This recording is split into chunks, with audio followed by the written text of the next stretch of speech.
Hey all, welcome to Hansha and mom diaries.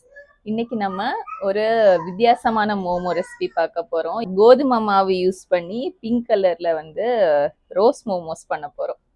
வீடியோக்குள்ள போகலாம். So நான் இன்னைக்கு இந்த பீட்ரூட்டோட ஜூஸ் எடுத்து வச்சுக்கிட்டேன். அதுக்கப்புறம் இன்னைக்கு ஹெல்த்தி வெர்ஷனாக பண்ணுறதுனால கோதுமையில் கொஞ்சம் உப்பு போட்டு எடுத்து வச்சுருக்கேன். அப்புறம் கேரட், பீன்ஸ், கேபேஜ், அப்புறம் துருவின பன்னீர். இன்னைக்கு நம்ம வெஜ் மோமோஸ் பண்ண போகிறோம். ஒரு பெரிய ஆனியனை கட் பண்ணி எடுத்து வச்சுக்கோங்க. கார்லிக்கும் இதில் ஆட் பண்ணிக்கணும். பூரி பதத்தில் நம்ம இன்னைக்கு பிசைஞ்சு எடுக்கணும் டோவை. அதனால கொஞ்சம் கொஞ்சமாக தண்ணி ஆட் பண்ணி நம்ம ப்ரிப்பேர் பண்ணிக்கலாம். கொஞ்சம் ஆயில் ஆட் பண்ணிக்கோங்க, அப்போ ஒட்டாமல் வரும் நல்லா. மாவு ரெடி ஆயிடுச்சு.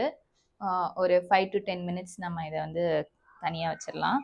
அடுத்து நம்ம என்ன பண்ண போகிறோன்னா, இந்த உள்ளே வைக்க போகிற ஸ்டஃபிங்க்கு மசாலா போட்டு அதை எல்லாத்தையும் சேர்த்து ரெடி பண்ணி வச்சிடலாம். இந்த வெஜ் மிக்ஸோட ஷ்ரெட் பண்ணி வச்சிருக்க பன்னீர் எடுத்துக்கலாம்.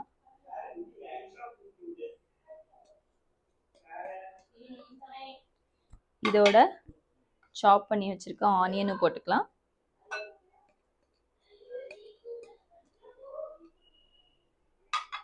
கொஞ்சம் உப்பு போட்டுக்கலாம். கொஞ்சம் கரம் மசாலா, மஞ்சள் தூள், மிளகாத்தூள், மல்லித்தூள், இது எல்லாத்தையும் இப்போ மிக்ஸ் பண்ணிக்கலாம்.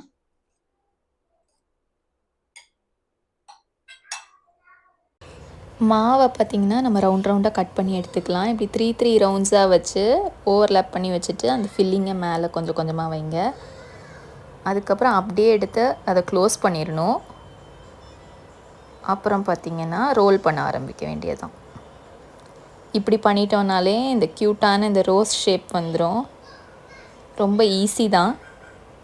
பார்க்க அட்ராக்டிவாக இருக்கனால கிட்ஸுக்கும் ரொம்ப பிடிக்கும், பெரியவங்களுக்குமே பார்க்கவே சாப்பிட ரொம்ப ஆசையாக இருக்கும். So that's all. இந்த க்யூட்டான ரோஸ் ரெடி. இப்போ இதை ஒரு 10 மினிட்ஸ் நம்ம ஸ்டீம் பண்ணி எடுத்துக்கிட்டோன்னா வீட் ரோஸ் மோமோஸ் ரெடி.